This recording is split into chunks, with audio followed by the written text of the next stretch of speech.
किताबें हमारे जीवन की सबसे सच्ची साथी हैं।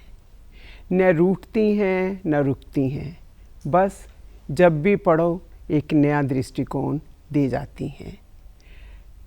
साहित्य सर्जन प्रोग्राम के सभी दर्शकों को अंजना गर्ग का प्यार भरा नमस्कार। जैसा कि आप सब जानते हैं कि इस कार्यक्रम में हम हमेशा किसी ऐसे वरिष्ठ साहित्यकार को लाते हैं जिन्होंने खास मुकाम साहित्य के क्षेत्र में पाया है। आज हम एक ऐसी हस्ती से मिलने जा रहे हैं जो संगम है उच्च स्तर पर व्यापार करने के, समाज सेवा जिनके कंठस्थ तक रुकी हुई है, और इसके अलावा वो क्या कर रहे हैं, साहित्य सेवा कर रहे हैं और 60 से अधिक किताबें लिख चुके हैं। किताबें भी ऐसी जो सब हटकर और अलग अलग विषयों पर लिखी गई हैं। इनके लिए कुछ कहना मेरे लिए बहुत दुर्लभ बात है। शब्दों में मैं इनके परिचय को बयान नहीं कर सकती। तो आज जो मैं आपको मिलवा रही हूँ जिस हस्ती से, उनका नाम है डॉक्टर जय भगवान सिंगला जी। डॉक्टर सिंगला, आपका बहुत बहुत अभिनंदन। आपका इस स्टूडियो में स्वागत है। हम बहुत सौभाग्यशाली हैं कि आप इस कार्यक्रम में आए, आपने समय दिया और हमारे दर्शकों से आज हम बातचीत करने जा रहे हैं। तो बस जैसा कि मैंने अपने दर्शकों को बताया है कि आप व्यापार भी बहुत विस्तार से कर रहे हैं, बहुत आपका उच्च कोटि पे वो चल रहा है। समाज सेवा इतनी कर रहे हैं, प्रेरणा वृद्धाश्रम आपने कुरुक्षेत्र में खोला हुआ है, वहाँ के वृद्ध आपको अपने बेटे की तरह मानते हैं। और इसके अलावा साहित्य सर्जन ऐसा होता है कि पहली बार आपको मिलो तो आपकी किताबें 40 होती हैं, अगली बार मिलो 45 हो जाती हैं, फिर 50, यानी उनकी संख्या इतनी तेज़ी से बढ़ रही है। आप कैसे संतुलन बिठा रहे हैं इन सब कामों में? मैम देखिए, ऐसी कोई विशेष बात नहीं है। हर एक आदमी के पास आप समझते हो दिन में 24 घंटे होते हैं। जी, मेरे पास भी 24 है, 25 नहीं है जी, ना 23 है। सिर्फ सिस्टम क्या होता है कि अपने आप को आपने ये ढालना होता है कि किस टाइम क्या काम करना है। कई लोग क्या काम करते हैं, चुगली में, बुराई में, नशे में, दारू में, ताश खेलने में, जी, ये ऐसे आवारागर्दी करने में टाइम बिता देते हैं। मैं वो टाइम बचा के साहित्य लेखन में लिखा देता हूँ। बस टाइम मेरे पास 24 घंटे ही है। जी जी जी, ये आपने बिल्कुल ठीक कहा। लेकिन दूसरी जो मैं ख़ास चीज़ देख रही हूँ, ये बहुत सारी आपकी पुस्तकें मेरे सामने हैं और इनमें मैंने देखा है कि अन्नदान अधिकार सभी का। दूसरी किताब है दर्शकों इनकी, वस्त्रदान की महिमा। आपने बहुत सारे साहित्यकारों की पुस्तकें पढ़ी होंगी, लेकिन इस तरह के शीर्षक नहीं देखे होंगे। ये सब लिखने का उद्देश्य क्या मैं जान सकती हूँ कि इस तरह के विषयों के ऊपर जो समाज से जुड़े हुए हैं उनके ऊपर आपका कैसे दिमाग में आया कि लिखें हम? देखिए मैम, प्रत्येक व्यक्ति सामाजिक प्राणी है जी। समाज से हटकर तो आदमी का अस्तित्व है ही नहीं कहीं जी। तो फिर क्यों ना समाज की समस्या पे लिखा जाए, समाज को कुछ सकारात्मक सोच देने के लिए लिखा जाए। जी, जी। जो कोई बुराइयां हैं उनके खिलाफ लिखा जाए, और जो समाज में कोई कठिनाई किसी को है उसकी दूर करने के लिए कोई लिखा जाए। इन्हीं उद्देश्यों को लेकर मैं लिखता हूँ। ये वस्त्रदान की महिमा इसलिए लिखी कि सर्दियों के दिनों में काफ़ी लोग ना बिना वस्त्रों के तंग होते हैं, गरीब आदमी। तो मैं भी एक बार एक बस्ती में घूम रहा था। हम गए थे दिवाली के चक्कर में, मैंने देखा कि बच्चे नंगे घूम रहे थे। जी, बस वहाँ से मेरे मन में आया कि वस्त्रदान करना चाहिए, और जब किया तो फिर ये आया कि औरों को भी प्रेरणा मिले, तो इसलिए ये वस्त्रदान वाली किताब लिखी।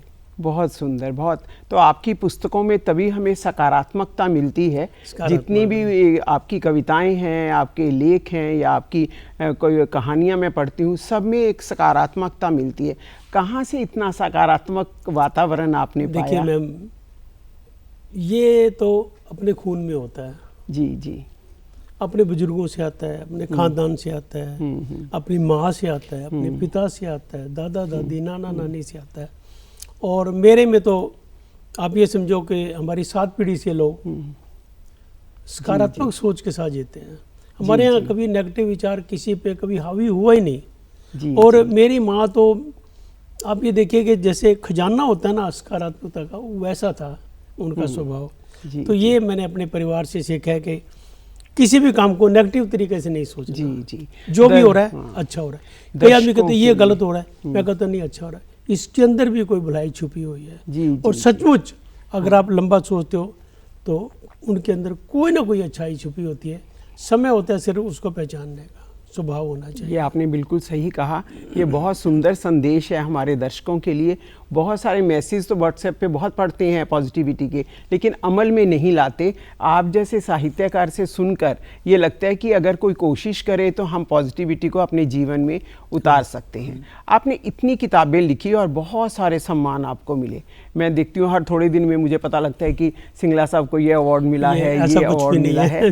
तो मैं ये जानना चाहती हूँ कि आपकी कौन सी ऐसी पुस्तक है जिसको अद्भुत, मतलब जिसको कहेंगे प्रसिद्धि मिली या अभूतपूर्व लोग उसको पसंद करते हैं, या जैसे हम कहते हैं हॉट केक की तरह वो बिकी या उसको लोगों ने पढ़ा। कौन सी ऐसी किताब है? देखिए, वैसे तो एक साहित्यकार का ऐसा होता है जैसे एक माँ बच्चे को जन्म देती है ना, उसको सारे बच्चे प्यारे होते हैं। जी जी। साहित्यकार को भी अपनी हर एक रचना अच्छी लगती है, लेकिन पढ़ने वालों को कुछ रचनाएं ज़्यादा भा जाती हैं। तो उसमें मेरी जो याद सुहानी गांव की मैंने लिखी अपने गांव के ऊपर, उसको लोगों ने बहुत सराहा जी। मेरे गांव के बच्चे बच्चे ने वो किताब पढ़ी और इतने सुंदर उन्होंने मैसेज मेरे को दिए कि सिंगला ये कि भाई साहब बोलते हो कि भाई साहब आपने बहुत अच्छा लिखा है। जी। हमारे गांव को लोग गांव की महिमा भूलते जा रहे हैं, लोगों की चर्चा नहीं करते गांव की। लोग पता नहीं कुछ शर्म महसूस करते हैं ये कहने में कि मैं गाँव से बिलोंग करता हूँ। जी जी बिल्कुल। मैंने ये दिखाया कि आई फील प्राउड कि मैं अपने गांव से बिलोंग करता हूँ। तो वो किताब मेरी कुछ ज़्यादा चर्चा में आई। और एक मेरी किताब मैंने लिखी थी समृद्ध विवाह परंपराएं, वो भी लोगों ने बहुत पसंद की। है तो कई, लेकिन 2-3 किताबें बहुत सारी। और ये गांव की और की किताब को तो अवार्ड भी बहुत बड़ा मिला है। जयपुर में आप गए थे, मैंने जहाँ तक ये राष्ट्रीय स्तर पर राष्ट्रीय स्तर पर, तो आपके उसके लिए तो बहुत बहुत बधाई। बहुत सारे पुरस्कार आपने जीते और पाए। और दूसरा प्रश्न इससे संबंधित ही है। जैसा आपने कहा कि बहुत सारे लोगों ने उस पुस्तक को पढ़ा और बहुत सारे आपको संदेश भेजे और आपको अपने उन्होंने कहा कि बहुत अच्छी पुस्तक है। तो कोई ऐसा संदेश या कोई पत्र या कोई मैसेज हो जो आपको दिल को छू गया हो, कि वो इतना मतलब प्यार से या इतना अच्छा संदेश था कि आपको लगा कि वास्तव में मेरा लेखन सफल हो गया? मैं अपने गांव में एक साल में 2 बार जरूर जाता हूँ। जी। मेरी जन्मभूमि है जी, प्रसिद्ध गांव है, गांव फरल है हमारा। हाँ, फल्गु तो कहते हैं जिसको। फल्गु कहते हैं। जी जी जी। फल्गु तो तीर्थ का नाम है, गांव का नाम फरल है। तो मैं एक दिन गया ना, अपने स्कूल में चला गया। मेरा दिल किया चलो उस कमरे को देख के आऊँ जहाँ बैठ के मैंने पहली से 6ठी तक पढ़ाई की। जी जी। तो मैं स्कूल में ना, एक मास्टर जी ने मेरे को पहचान लिया कि लगता है ये जय भगवान सिंगला। उन्होंने मेरे को बुलाया, आप जय भगवान सिंगला? मैंने कहा जी। तभी उसकी क्लास से एक बच्चा उठा कि मास्टर जी, इनकी मैंने एक किताब पढ़ी है, वो किताब बहुत अच्छी है, अपने स्कूल की फोटो है उस किताब के अंदर। जी। अरे उस बच्चे ने जब कहा ना, और उसके आंखें चमक रही थी बच्चे की ना चेहरे पे। जी जी। वो मेरे को इतना अच्छा लगा। बस वो मेरे लिए संदेश जो था ना, वो मेरे को लगा कि इससे बढ़िया कोई अवार्ड नहीं हो सकता। मेरे गांव का एक बच्चा मेरे स्कूल में पढ़ने वाला जी ये कह रहा है मास्टर जी इनकी किताब मैंने पढ़ी है, बड़ा अच्छा लिखते हैं ये। तो बस मेरे लिए वो सबसे बढ़िया, बहुत बड़ा पुरस्कार है। एक बच्चा जो है वो आपकी पुस्तक को पढ़ रहा है, तो बड़े लोग तो पढ़ेंगे ही पढ़ेंगे। सर उसके लिए मैंने कोशिश की है। मैंने अपने गांव में एक लाइब्रेरी बनवाई है। जी जी जी। उसमें हजारों किताबें हैं और वहाँ बच्चों को मैं प्रोत्साहन देता हूँ कि किताबें पढ़ो। तो उस बच्चे ने भी शायद वो किताब वहाँ पे पढ़ी होगी। जी जी। ये आपका प्रयास ही है कि आपने एक लाइब्रेरी खोली और उसमें पुस्तकें रखी, उसमें ये पुस्तक भी उनको उपलब्ध थी और बच्चों ने वो किताब उठाई और उसको पढ़ना शुरू किया। जी जी। तो ये एक बहुत अच्छा प्रयास है। इसी के साथ हम बात करेंगे। एक्चुअली ना मैम, लोग ना पढ़ना छोड़ गए। जी जी। अब हमें दुख होता है क्यों पढ़ना छोड़ गए। तो मेरा ये प्रयास रहता है जहाँ भी जाओ ना, लाइब्रेरी जरूर बनाओ जी। और फिर खाली लाइब्रेरी बनानी, उनको बिठाओ, उनको समझाओ, उनके टेस्ट की बात करो, आपको कैसा लिटरेचर चाहिए, कैसा साहित्य चाहिए। जी, तो बच्चे जो कहते हैं ना, मेरे को तो ये चाहिए अंकल, मेरे को ये पढ़ना है, मैं कोशिश करता हूँ उनको वही पुस्तक उपलब्ध करवाई और उनको पढ़ने के लिए एक प्रेरणा दी जाए, वातावरण बनाया जाए। क्योंकि ये लोग पढ़ने से पीछे हट रहे हैं। हाँ हाँ। तो इसका आप मुख्य कारण क्या समझते हैं? क्या ये जो डिजिटल दौर चल रहा है, सोशल मीडिया बहुत आ गया, लोग उस पर बहुत रील्स देखने लग गए या उसी पे कुछ सुन लेते हैं, या हम देखते हैं कि साथ साथ दूसरा बहुत कुछ देखने को उनको मिलता है? तो क्या सोशल मीडिया एक बड़ा कारण है? सोशल मीडिया ने तो मैम सच्ची बुराई नहीं करनी चाहिए, मैं करता भी नहीं, लेकिन साहित्य का बेड़ा गर्क कर दिया। इतना तोड़ मरोड़ के और इस ढंग से वो चीज को पेश करते हैं ना, आज की जनरेशन अट्रैक्ट हो जाती है। वो जो पढ़ने के बाद जो दिमाग के अंदर यहाँ छप जाता ना, वो डिजिटल दौर का देखा हुआ नहीं छपता। अभी देखा, स्क्रॉल के ऊपर चला गया, दूसरे पे आ गए, स्क्रॉल किया, तीसरे पे आ गए, तो दिमाग में एक छवि ठहरती नहीं। लेकिन जब आप एक किताब पढ़ते हो ना, आपके दिमाग के अंदर ना वो कहीं ना कहीं प्रिंट होता रहता है।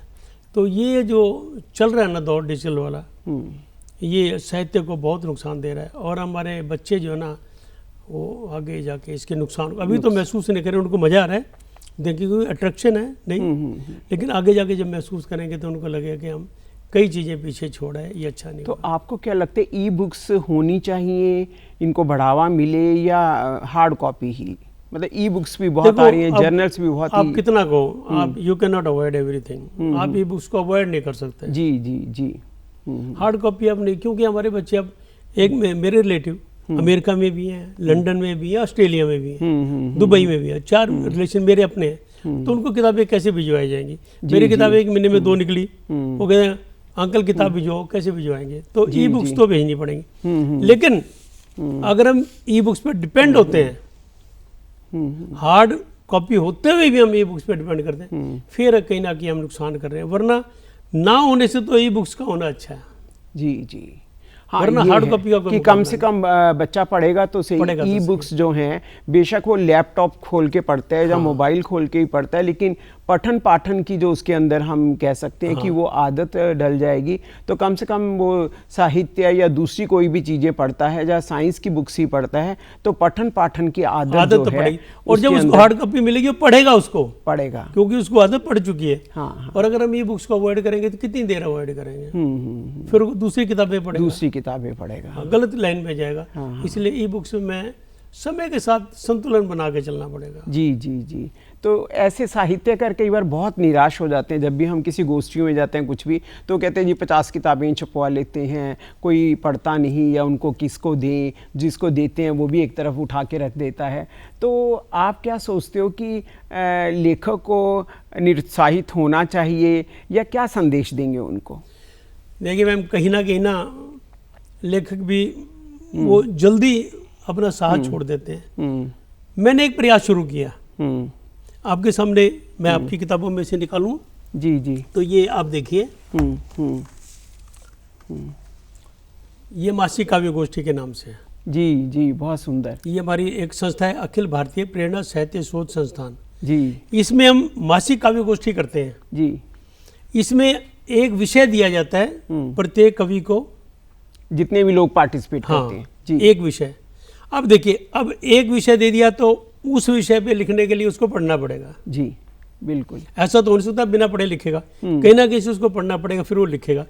फिर मैं कोशिश करता हूँ कि आए महीने इस किताब को छपवा के अगले महीने में इसका विमोचन किया जाए। जी, ताकि लोगों को पता लगे कि एक पुस्तक आई। हाँ, ये और उस पुस्तक में जब उसकी अपनी फोटो छपती है, उसकी ये छपती है, तो फिर घर लेके जाता है। ये बहुत सुंदर प्रयास है कि जो भी लिखता है साथ में आप उसकी फोटो भी छापते हैं और नीचे उसकी रचना होती है भी। तो लोगों को अपने आप को बहुत अच्छा लगता है कि अब ये देखिए, अब ये जो किताब अपने घर लेके जाएगा, वो अपने बच्चे का, बेटा मेरी फोटो छपी, मेरी किताब देखो, मेरी कविता आई है, वो बच्चा पढ़ेगा जी, कि दूसरे भाई बहन को देगा। पापा की रचना और मेरे को एक साहित्यकार का फोन आया कि वो किताब मेरी लड़की अपने स्कूल में लेके गई। उन्होंने कहा देखो मेरे पापा कितना लिखते हैं, उनकी फोटो छपती है, उनकी किताबें छपी हुई हैं। जी, और उसकी सहेलियों ने वो किताब को पढ़ा। हाँ। तो अब वो रुचि तो पैदा करनी ही पड़ेगी आपको। जी जी जी। ये मैंने पहले कवि के अंदर रुचि पैदा की कि वो पढ़ के लिखे। जी। उसको छपवाया तो उसके बच्चों में रुचि बनी, बच्चों से उसके फ्रेंड सर्कल में गई, और एक सर्कल जो है ना, ये शुरू हो गया। अब ये इसमें 50 कवियों की रचनाएं हैं। जी जी जी। 50 को पहले पढ़ाया, 50 के अगर 2 बच्चों की एवरेज लगाओ 100 ने पढ़ा, 100 के बाद अगर 2 फ्रेंड की सर्कल लगाओ तो 100 200 ने पढ़ा। मल्टीप्लाई होता चला जाएगा। हाँ। जैसे आज किसी बच्चे की रचना छपी है तो क्लास के जो दूसरे बच्चे होंगे उनको प्रोत्साहन मिलेगा। और फिर कि अगले महीने फिर वो पूछेगा, अच्छा ओके, हाँ मेरे पापा की कविता और आने वाली है, अभी जाएंगे ना कल। जी जी जी। तीसरे शनिवार को होती है हर एक महीने के, फिर आएगी। फिर वो सर्कल जो है ना मेरा ये शुरू हो गया। चलता मेरे को लगता है कि निराश नहीं होना चाहिए। हाँ, लगे रहो। ये बहुत अच्छा साहित्यकारों के लिए संदेश है। एक इतने उच्च कोटि के वरिष्ठ साहित्यकार हमें बता रहे हैं कि हमें निराश नहीं होना, हमें प्रयास करते रहना है। जैसे इन्होंने प्रयास किया है कि इस तरह की कोई काव्य गोष्ठी करें और फिर उसको हम प्रकाशित कर सकते हैं और उस पुस्तक का विमोचन कर सकते हैं।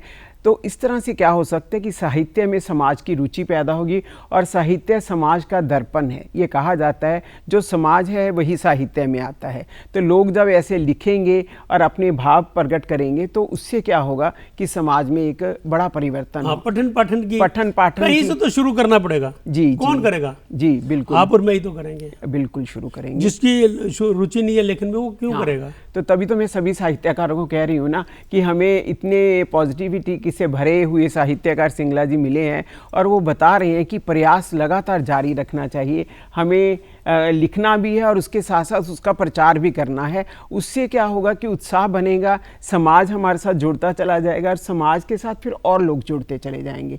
तो समाज में जब ये पॉजिटिविटी फैलेगी, सकारात्मकता फैलेगी, तो नेचुरली उसमें वैल्यू सिस्टम जो मूल्य हैं। एक प्रयास और किया मैम इसमें, मैं हर एक स्कूल में जी अपने फंड में से 3,000 रुपये की किताबें देता हूँ। जी जी जी। फिर उन पे से कहता हूँ कि आपका कंपटीशन होगा, सब बच्चों ने एक एक कविता लिखनी है। जो बच्चा अच्छी कविता लिखेगा उसको हम पारितोषिक देंगे। जी जी। ये मतलब कई तरह से मेरा प्रयास चल रहा है कि बच्चे पढ़ेंगे फिर लिखेंगे और फिर अपने माँ बाप को पढ़ाएंगे। पापा आज मैंने ये कविता लिखी थी, मेरी कविता फर्स्ट आई है। बिल्कुल, पुरस्कार तो छोटा हो वो भी बहुत प्रोत्साहन देता है। फिर आप इतना अच्छा 3,000 की पुस्तकें देते हैं, बच्चों में बिल्कुल लगता है कि अब मैं कविता लिखूं, मैं लिखूं।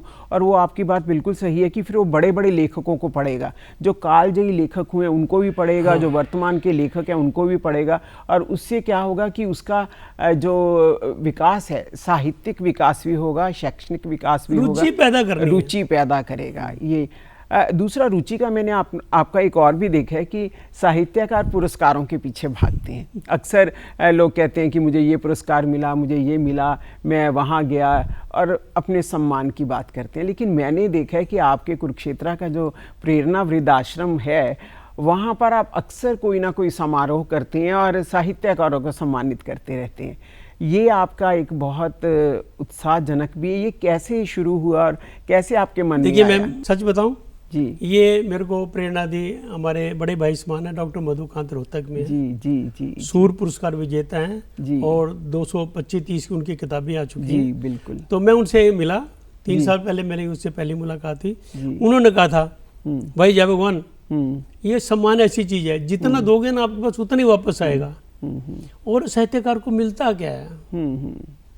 कहते घर वाले भी नहीं लाइक करते साहित्यकार की, तो इतनी बुरी हालत है, उसके घर वाले भी दुखी हैं। ये निठल्ला है, बैठा है, लिखता रहता है, फिर उसको छपवाएगा, पैसे की वेस्टेज है, फिर ये करेगा, वो करेगा, कवि सम्मेलन में जाएगा। तो कहते इनको तो घर वाले भी लाइक नहीं करते। इनको सम्मानित करने से हमारा साहित्य भी संवर्धन होगा और ना एक समाज में सकारात्मक सोच जाएगी कि साहित्यकारों का भी अपना सम्मान होता है। और अगर किसी को देखना, भाई प्रेरणा वृद्धाश्रम चले जाओ, वहाँ 16 तारीख को फंक्शन है, एक ऐसा माहौल पैदा करो कि लोग एक दूसरे का सम्मान करें। जी जी जी। हम सम्मानित करेंगे साहित्यकार को तो वो प्रचार आगे जाएगा। बहुत आपने खूबसूरत बात ये कही कि लेखन को प्रोत्साहित करने के लिए बहुत सारे अलग अलग प्रयास करने पड़ेंगे। जैसे आपने कहा लाइब्रेरीज खोली, आपने बच्चों के लिए पुस्तकों के पुरस्कार शुरू कर दिए, आपने अपने प्रेरणा वृद्ध आश्रम में आपने ये काम शुरू कर दिया कि वहाँ पर बहुत सारे कार्यक्रम आप आयोजित करते हैं। और फिर मैंने ये भी देखा कि आर्थिक रूप में भी आप हमेशा कभी पीछे नहीं हटते, और उससे क्या होता है कि लोगों को लगता है कि हमारे ऊपर तो कोई बोझ नहीं है, सब सिंगला जी देख लेंगे। कोई पैसा वैसा कुछ नहीं लगता। जी जी जी। परमात्मा ने जो दे रखा है ना, हमको साथ तो लेके नहीं आए। जी जी। और लेके भी नहीं जाएंगे। जी। कंफर्म है ये, ना लेके ना लेके जाना। हाँ। ये जो खेल है ना यही का है। तो खेलो ना मजे में। हाँ, ये ही तो सोच बड़ी है ना कि जो है वो यहीं से पाया और यहीं हम खर्च कर दें। लेकिन होता है क्या कि इंसान संचित करता रहता है अगली पीढ़ी के लिए। वो सोचता ही नहीं है कि ये जो मैं कमा के संचित कर रहा हूँ, इसका पता नहीं किसी ने भोग करने के उपभोग करना है। लोग उसको स्टेटस भी समझने लगे। हाँ। मेरी 4 मिले हैं, मेरे पे 100 करोड़ है, कोई नहीं देखने आता। जी। आप वो समाज वो देखता है जो आप कर रहे हो। अगर आप किसी के लिए कुछ कर रहे हो ना, समाज उसको देखता है। समाज की हजारों आंखें हैं, हजारों हाथ हैं, हजारों पैर है, वो हर एक बात को समझता है, हजारों कान है। तो जो आप मैसेज दे रहे हो ना जी, वो समाज के अंदर फैलेगा। और देखने से मुझे ऐसे भी लगता है कि उससे दूसरों को प्रेरणा मिलती है कि मुझे भी कुछ करना चाहिए। हाँ, जब वो जब सुनेगा सिंगला तो जी फिर करेगा। ऐसे कर रहे हैं, जैसे बहुत सारे लोग कहते थे सोशल मीडिया का एक कहीं ये फ़ायदा भी है कि उस पर जब इंसान कुछ शेयर कर देता है कि मैंने ये किया या ऐसा हुआ या वहाँ ये कार्यक्रम हुआ, तो उसको देखकर लोगों में उत्साह होता है कि ओह ये तो मैं भी कर सकता था, मैंने तो सोचा ही नहीं। जैसे आपकी पुस्तकों का है, आपसे सुनकर मुझे भी लगा कि ऐसा कार्यक्रम तो हम आराम से शुरू कर सकते हैं, आराम से हो सकता है। तो ये एक बहुत अच्छी बात है कि जब हम देखते हैं तो उससे दूसरों में उत्साह। बहुत सारे लोगों के पास साधन होते हैं, साधनों की कमी, लेकिन कैसे उसको प्रयोग करें, कैसे समाज में पठन पाठन में प्रोत्साहन पैदा एक बात और करें। है, अब लोग ना आजकल के सोशल मीडिया को क्रिटिसाइज करते हैं। क्यों करते हो भाई? उसमें से पॉजिटिविटी निकालो। आपका जो साहित्य संवर्धन हो रहा है उसको अगर सोशल मीडिया पे आप डालते हो बहुत जल्दी फैलता है। जी जी जी, आप कलकत्ता, बॉम्बे, कहाँ तक जाओगे, विदेशों तक ऐसा होता है कि आपकी रचनाएं जा रही हैं, आपके कार्यक्रम तो जा रहे इसको हैं। क्रिटिसाइज ना करके ना आप इसके साथ जुड़ो, आप इसमें से पॉजिटिविटी निकालो, इसमें ये देखो कि क्या हो सकता है और जी जी, क्या फायदा कर सकते हैं साहित्य इनके, इसका सहारा लेके कैसे आगे बढ़ सकता है। इसके बजाय कि हम ये तो ये करते हैं, सोशल मीडिया ने ये कर दिया, उसमें से ये देखो आपके लिए क्या फायदेमंद है, साहित्य के लिए क्या फायदेमंद है। पॉजिटिव सोच रखो, उसमें जो आपके काम की चीज निकल आएगी। बहुत सुंदर आपने विचार रखे, लेकिन हम एक रचना से वंचित नहीं रहना चाहते। मैं चाहूंगी कि आप एक खूबसूरत सी अपनी रचना अपनी वाणी में अब खूबसूरत तो नहीं, मेरे मन के जो भाव है ना मैं उसके हिसाब से आपको सुनाऊंगा। जी जी जी, देखिए माँ के ऊपर बहुत लोग लिख रहे हैं, मैंने भी लिखी हैं 2 किताबें। जी जी जी, लेकिन पिता के ऊपर बहुत कम लोग लिखते हैं। तो मैंने कोशिश किया कि पिता के ऊपर, मैंने एक किताब लिखी थी श्रद्धा के पुष्प, बहुत सुंदर बहुत सुंदर। तो मैंने इसमें से निकाला है, पिता पिता होता है, पिता सा नहीं होता कोई, बहुत सुंदर। पूरे परिवार की चिंता उसको, जी, उस जैसा नहीं होता कोई। बहुत खूब। एक आशीष देकर नैया को भव सागर से पार लगा देता है पिता, हर मुसीबत को अपने ऊपर ले पूरे परिवार को निश्चिंत बना देता है पिता, सदा रहना पिता के साथ साई की तरह, पत्थर को मूर्ति और लोहे को पारस बना देता है। वाह वाह, बहुत खूब, बहुत तो इस तरह की ये रचना है। इसके लास्ट वाला मैं और सुनाना चाहूँगा। खो जाने के बाद होता है ज्ञान, जी, खो जाने के बाद होता है ज्ञान के पिता क्या होता है जी, ठोकरें लगती है जब जमाने की तो पता चलता है पिता क्या होता है। घेर लेते हैं दुष्ट जब चारों ओर से तो पता चलता है पिता क्या होता है। जी, प्रभु रखे सब पर पिता का साया, खो जाते हैं जिनके माता पिता बचपन में, उनसे पूछो कि पिता क्या होता है। पिता पिता होता है, पिता सा नहीं। बहुत सुंदर श्रद्धांजलि दी है आपने अपने पिताजी को। ये आपकी कविता नहीं है, श्रद्धा सुमन है जो आपने अपने पिताजी के, नाम भी इसका ये है, श्रद्धा के पुष्प, जो अपने पिताजी के चरणों में अर्पित की हैं। जिनके ऐसे पुत्र होते हैं जो अपने पिता को उसके बाद भी इतने अच्छे से याद करते हैं और श्रद्धा सुमन अर्पित करते हैं, तो ये दर्शकों के लिए बहुत अच्छा संदेश है कि जब जिंदा पिता हैं तब भी उनकी कदर करो और मृत्यु के बाद भी उनका आशीर्वाद हमेशा लेते रहो। पिता जो है कभी बोलता नहीं, कभी रोता तो है ही नहीं, वो हमेशा हमारे लिए हार्ड काम, मतलब हमारे लिए जीविका कमाता है। हम सोशल वर्क की बात आपने की ना, हमारा वृद्धाश्रम है, मैं देखता हूँ कि पिता कितने दुखी होके आते हैं। जी, फिर मन बहुत रोता है। फिर हम सोचते हैं उनके लिए कि रोना नहीं है, इनको हंसाओ। जी जी जी, उनको खिलाते हैं, हंसाते हैं, कविता पाठ कराते हैं, उनका डांस कराते हैं, उनका गेम्स कराते हैं, तो उनको प्रसन्न रखते हैं। लेकिन मन में ये दुख होता है कि लोग पिता का जो महत्व है ना वो भूल नहीं समझते, और जब खो जाते हैं फिर उसके बाद फिर पता लगता है। पर मैंने ये देखा कि आपके वृद्धाश्रम में वो वृद्धाश्रम लगता ही नहीं, वो एक मंदिर सा है। जैसे ही एंट्री लेते हैं तो राइट हैंड साइड में इतना खूबसूरत मंदिर है, उसके एक अलग ही एक ऑरा है। फिर आपने उसके लिए इतना अच्छा वो बना रखा है, गार्डन इतना सुंदर है और वहाँ सब लोग इतने दिल से नाचते हैं, हर कार्यक्रम में प्रतियोगिताओं में हिस्सा लेती हैं। वो शायद अपने घर से भी वहाँ ज़्यादा खुश है। मैं ये नहीं कहती घर से, बहुत लोग हमारे यहाँ एक माता जी जम्मू कश्मीर से आई थी, दुखी हो गए बहुत। जी जी जी, हमने उनको यहाँ रखा, हाँ। उनकी काबिलियत बहुत थी, उनको हमने मैनेजर बना के रखा आश्रम का। जी, जी, उसके बाद उनको सम्मानित किया एक फंक्शन में। जी, वो वीडियो उनके घर वालों ने को भेजी। जी। फिर वो उसको लेने के लिए आए कि चलो, ये एक तो आपका कहती है बहुत अब नहीं अच्छा जाऊंगी प्रयास मैं, है। अब मैं दोबारा नर्क में नहीं जाना चाहती। अब आपके दर्शक जो हैं वो आपको सुन रहे हैं, आप अपने दर्शकों को अंत में कोई संदेश देना चाहें साहित्य से संबंधित, कि कैसे साहित्य को हम संवर्धन दें, कैसे साहित्य को बढ़ावा मिले, कैसे वो मेरे दर्शक पढ़ने लगें?